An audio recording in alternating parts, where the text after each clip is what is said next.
अगर मैं आपसे क्वेश्चन करूं कि आलू और सेब में से क्या बेहतर है, तो आपका क्या जवाब होगा? आलू या सेब? तो आपका जवाब होना चाहिए कि सर क्या बेतुकी बातें कर रहे हैं, आलू और सेब का क्या कॉम्बिनेशन? आलू सब्जी है, सेब फ्रूट है। कॉम्बिनेशन तो होता है भाई सेम चीज़ का। आप आलू और गोभी का चलो कंपैरिजन कर लो, दोनों सब्जियां तो हैं। सेब और केले का कर लो, दोनों फ्रूट तो हैं।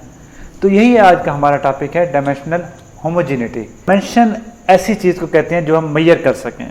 फॉर एग्जांपल मास है, वॉल्यूम है, लेंथ है। और होमोजीनिटी का मतलब है सेम। जैसे यहाँ पे हमारे पास एक वाटर गिलास है, तो वाटर एक होमोजीनस मिक्सचर है, थ्रू आउट सेम ही है।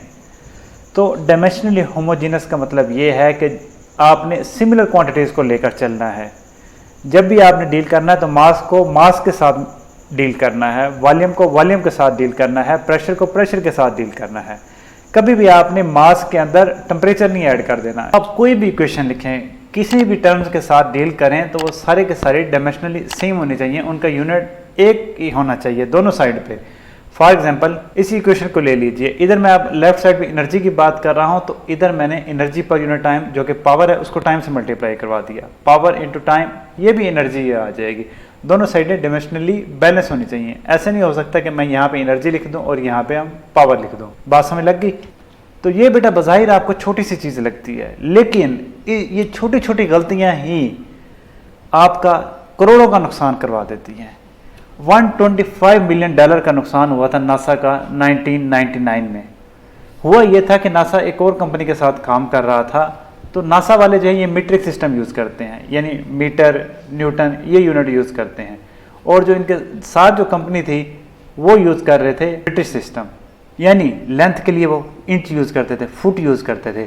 अब आपसे अगर कोई पूछता है कि यार इस आपके सामने जो दीवार है इसकी लंबाई कितनी है, आप कहते हैं 10। क्या 10? ये कोई बात नहीं है। 10 मीटर है, 10 इंच है, 10 फुट है, 10 किलोमीटर है। ये आपको 7 यूनिट लाजमी स्पेसिफाई करना होगा। और जब भी आप इन टर्म्स को डील करेंगे, वॉल्यूम कैलकुलेट करना है, एरिया कैलकुलेट करना है, कोई भी आपने अगर दो टर्म्स को मल्टीप्लाई करवाना है तो दोनों का सेम यूनिट में आपने लाजमी लाना है। मीटर को आपने मीटर से मल्टीप्लाई करवाना है, मीटर को इंच से मल्टीप्लाई नहीं करवा देना।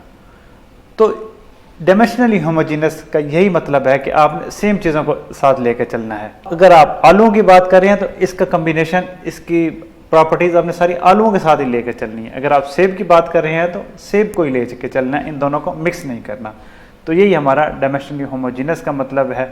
आई होप आई एम क्लियर। अगर किसी किस्म में कोई क्वेश्चन है तो please ask, I am available for you. Thank you, good bye.